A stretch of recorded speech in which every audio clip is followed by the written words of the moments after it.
समस्त यात्रीगण ध्यान दें, रेल प्रशासन आपका हार्दिक अभिनंदन एवं स्वागत करता है।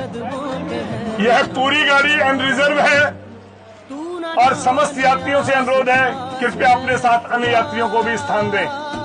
ऊपर की सीटों पर भी 3-3, 4-4 यात्री एडजस्ट होकर बैठिए और नीचे की सीटों पर भी सभी लोग अपना त्योहार और पर्व मनाने जा रहे हैं।